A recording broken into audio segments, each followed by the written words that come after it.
pleasure to have Coach Beamer, and he will go straight to questions. We'll go right here in the front with Rick. Hey, Shane. Hey, Rick.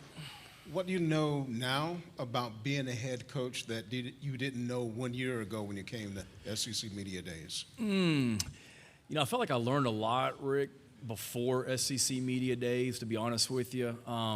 Just from January until July last year, realizing the impact that you have on everyone in the program, that all eyes are on you every single day when you walk in that building, that what I say in press conferences like this or back in Columbia is going to resonate across the state and the region with the fan base. Just realizing that even growing up the son of a football coach like I did, you don't realize that maybe to the degree that it is. But then also all the things that come across your desk every single day that have nothing to do with football that you deal with as a head coach, which I love that part of it, don't get me wrong. And then throughout the season, certainly you learn. There's mistakes that I made during games. I mean, I can think the things from last year that I'm still kicking myself in the butt for in-game decisions and stuff like that you'd like to have back. But that's coaching, and you try and learn and be better going forward because of it. We'll go to your left, third row. Brandon Adams from Dog Nation. It's been suggested that the league might have to go to a 9-game conference schedule to keep some of those yearly rivalries in place each year. Would you be in favor of that? Say like a Georgia, maybe your biggest conference rival. Would you like to see the 9-game conference schedule so a series like that could be preserved on a yearly basis? I'm going to give you the politically correct answer. I mean, I see the positive in both of them. I really do. The positives in the 8-game schedule or eight-game conference schedule. I see the positives in the 9. And then I see what some people would say the negatives with both of those as well. I'm certainly a traditionalist. I don't want to see the rivalries like Georgia-Auburn go away and whatever it might be. And I think the rivalry with us in Georgia is a rivalry, and I don't want to see that necessarily go away.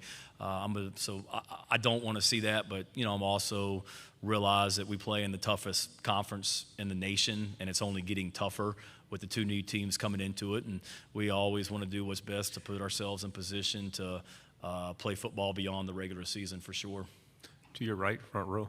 Dick Cox with Lindy Sports and Cox Sports Broadcasting. Shane, it was obvious today the 3 men that you brought to represent South Carolina did a great job.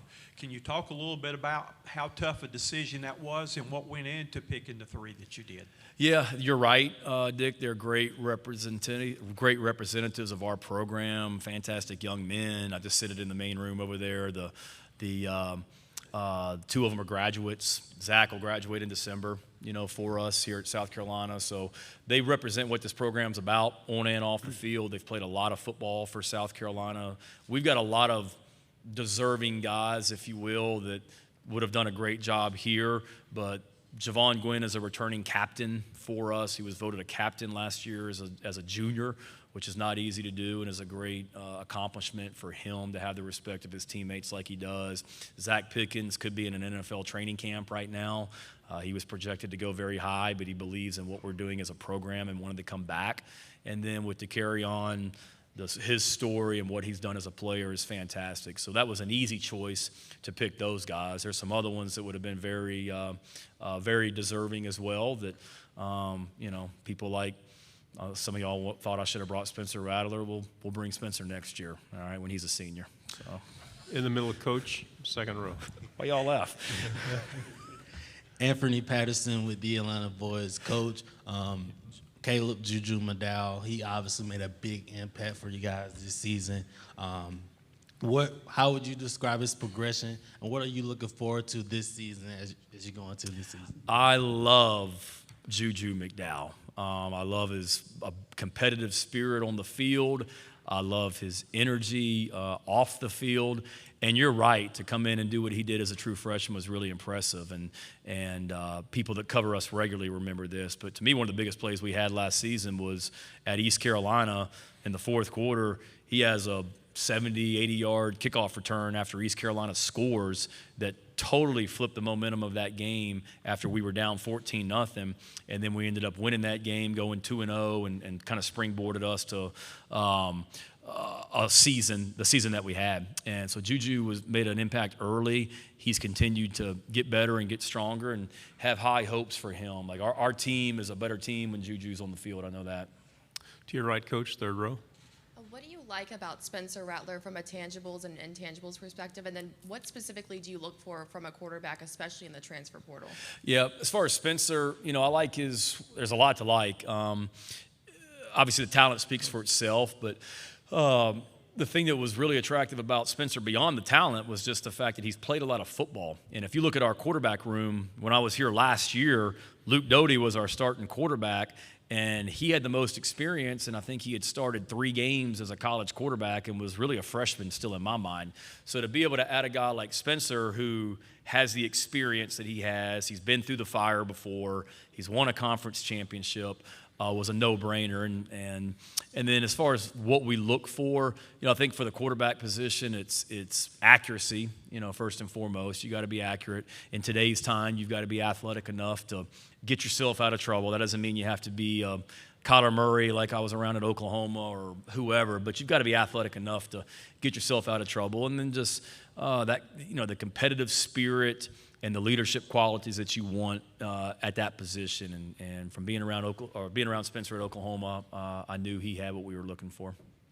In the middle, fourth row, please. Beth Hool, Fox Carolina, Greenville. You have these guys coming back, so many seniors that made the decision. Gwen told us the offensive line got together and kind of made that decision. What does that mean to you to know so many guys were invested in what you were doing last year? And what can you tell us about what it's really like that these guys would want to come back and be a part of this? Nah, great question, point. I appreciate that. It was very gratifying and humbling when they told me that. I'll be honest with you, like going into the bowl game, I wasn't sure about Zach. He may have told you otherwise. I think he was probably leaning maybe towards going out. But to the month of December's kind of a crazy time. You're getting ready for a bowl game. You're trying to sign a high school recruiting class. You're dealing with the transfer portal, and you're trying to figure out who on your own roster is opting out of bowl games, who's playing in the bowl game, who is leaving early for the NFL. So there was a lot going on. And I remember meeting with those guys like Javon and like Zach and some other ones that I knew had decisions to make. And it was a pretty cool moment when Javon, Gwen, and the offensive line told me that they were coming back because they felt like they didn't accomplish what they wanted to accomplish and that they could be not only better players, but that they wanted to win more than 7 games. But they also told me that they felt like they didn't do their job as leaders on the team last year. So that was pretty cool to hear. And then I remember we had the great bowl win over North Carolina, and Zach and his mom, I think, were going to lunch the next day. And I remember driving in the car home from the facility, and I think I got caught by train. You guys from Columbia will know that. And I was on the phone with him, and he was getting ready to go to lunch. And it's kind of like, I'm keeping my fingers crossed that he's going to make the decision that's best for him, but hopefully he comes back. And when he decided to, that was a great moment as well. So it's a testament to what we're doing in the program, that our players saw last season what we're about, that it's not just talk, it's actions as well, and that they want to continue to be a part of it, and they're enjoying it. And I told the ladies downstairs and guys, like, I want this program to be a place. Don't get me wrong, it's not easy being a football player here. It's hard work, it's demanding, you're held accountable, but I don't ever want our players to dread walking into our facility each day, and they don't. They look forward to coming in there each day, and that's because of the people that we have in that facility. In the middle, back row. Yeah, Coach. This is your third different stint, I think, in the SEC East now. How competitive and deep is the East going into this season? I mean, you guys are on the rise, Tennessee, Florida new coach, yeah. Obviously the defending national champion. Yeah, no, it's getting tougher and tougher. Really fourth if you count my 2 times at South Carolina, because I was a graduate assistant at Tennessee as well. So I was a graduate assistant at Tennessee in 2001, 2, and 3, where you had Coach Rick had just come into Georgia and was building that program, and I was with Coach Fulmer at Tennessee, and Coach Spurrier was at Florida, and there was no better division in all of college football. And then being at South Carolina with Coach Spurrier when Urban Meyer was at Florida, and whatnot, and what what they were doing. And then now being back the second time at South Carolina, it's only gotten better. Obviously, Georgia is at a level that they've never been at right now from a recruiting standpoint, and just won the national championship. New coaches that came into the SEC East last season, and the impact that they were able to make in year one, for sure. New coaches this year, that have won at a high level, at other places that they've been as well. So I think there's great coaches, and this league is a great league from top to bottom, and there's no question that the SEC East is very strong right now and only getting stronger. Right here, second row, and then pass the microphone to the aisle, and then we'll finish over here. So, go ahead. Mike Uva, Gamecock Central. Mike. Shane, whether fair or unfair, the offensive line took some scrutiny by some last season. Number one, how excited are you to be able to have all those starters back? And number two, something that was a little under the radar, but was reported last year, being able to have a healthy Greg Atkins, knock on wood, back, and just the importance that he brings to the team as an offensive line coach. Yeah, certainly when you return everyone on the offensive line like we did, that's a great advantage for any program. And they've played a lot of football together. From playing football, like the continuity that you got to have with all five positions. Those guys, they work well together. Javon and Eric Douglas and them, they've played a lot of snaps. So to have those guys back and to come back hungry, and they got beat up last year, and they'll be the first to tell you that they needed to play better. A lot of you guys that were at some of the Gamecock Club events that I did in the spring, and I said this at every Gamecock Club, and it's true. Like, it's easy when the running game doesn't look good to blame the offensive line. And it's easy when the quarterback gets sacked to blame the offensive line. Well, it's not always that simple. Sometimes the tight end may have missed a block, or a wide receiver should have come in here and pushed cracked on the safety, and he didn't, and the safety hits the running back in the backfield for no gain. Or the quarterback gets hit in the back of the head. Well, we may have been in a pass protection where we were only protecting with 5 players, and the defense rushed 6. Well, simple math tells you if the defense is bringing 6 and you only got 5 guys blocking for you, if you're the quarterback, you better get rid of the freaking ball. And that didn't always happen last year. So we got to be better as coaches, coaching that up. But the offensive line's a lot like the quarterback. Sometimes I think it gets too much blame and too much credit when things are bad and good. But I love these guys on the offensive line. They didn't miss a single practice during spring practice, not one. So 15 spring practices, and we didn't have a single offensive lineman miss a practice for an injury or anything. So they're tough, they're durable. Love that about them. And then to have Greg Atkins back, I was with Greg as the offensive. He was coaching line at Tennessee when I was a graduate assistant. He's got NFL experience. He's a great coach. Lonnie Teasley, who is an offensive analyst for us and is involved in our offensive line, is a fantastic offensive line coach in his own way as well. So excited about both those guys being back. In the aisle, on your right. Tyler Shaw with KBTX in College Station. Texas A&M has won the South Carolina's cross-division games. What made playing against them so difficult? I need to go on like that Georgia rant that I had post-game that still gets played on social media. I got a bunch of really good players. For one, that was a really, really good defense. Coach Elko did a great job with that defense last year. Just up front, the size and physicality that they had up front on the defensive line. And then their defensive backs look like what you want your defensive backs to look like. Their defensive backs look like linebackers, and they're hard to throw against. They've got size, they've got length, they're well coached. Not to mention that's a terrific venue to play in, and not an easy place to play. So there's a lot of reasons they were tough to play against, and but they've got great players and they're well coached, and that was not a fun night. First time to College Station for a game, so that was the positive, but that was a long night. Last question. Hey, Shane, Corey Miller, Fox, Carolina. A lot of coaches don't like NIL. They don't like transfer portal. They don't like the Twitter aspect of college football today. You seem to embrace it. The video before you guys came down here was cool, blowing up Twitter. You and Lane Kiffin leading the way in the SEC as far as coaches are concerned.